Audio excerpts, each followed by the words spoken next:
Hi. Well, what I got out here on the table today is a Browning Hi-Power Mark III. Now these are a single action semi-automatic pistol in 9mm. Well, these were also made in 40 Smith & Wesson, and some few of them were even made in 30 Luger. Now the Mark III Hi-Powers are just kind of a natural continuation of the original P35 Browning Hi-Power, with a few improvements, and some would say some not so improvements. Now the first thing that you notice on these compared to the old P35 Hi-Powers is they don't have as good a finish on them as the old ones do, which is pretty common today on almost all guns. They put less effort into the fit and finish so that they can make them cheaper and sell them cheaper.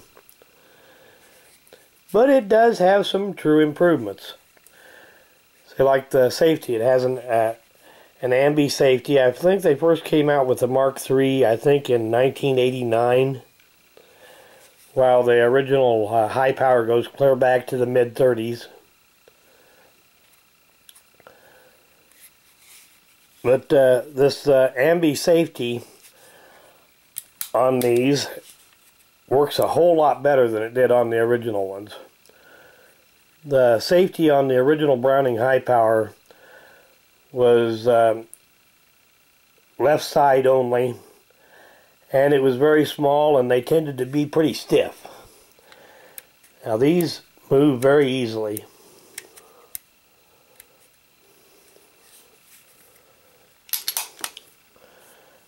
And you can see it's got the external extractor on them. Some of the very early ones had an internal extractor, but the external extractor actually came about long before you had your Mark III. The trigger pull on Mark III's is probably a little bit better than it was on the original. And the thing that is common between all of them is that these do have a magazine disconnect, so that it will not fire without the magazine in it. Some people have been known to remove that magazine safety on these. It's got better sights than the original Hi-Power had. And like I said, the trigger might be a little bit better, but nothing to brag about on the old ones or the new ones. Basic 9mm. And this one does have just a little bit of a cautionary tale to go with it. Now this gun was originally owned by a local police officer, and our local police are trained pretty well with firearms and firearm safety. But this just goes to show you that even somebody that's very proficient with firearms can have accidents. Now that there most definitely is a bullet hole in that case.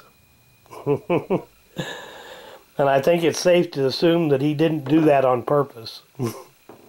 I don't know all the details of it, but like I said, it is just kind of a little bit of a cautionary tale that even that somebody that's well trained with firearms isn't immune from having an accident with one if they're not careful. But anyway, I thought I'd just do a little quick tabletop video with this gun to show it off a little bit. It is a used gun, but it's been well cared for, even if the guy did manage to shoot a hole in the case. Now you find these with either originally they had a 13-shot double stack magazine.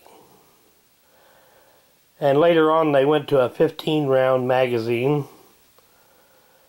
And I believe you even see them, some of them with 10-shot magazines from the silly damned magazine bans that they had in the past, and in some of the nuttier states.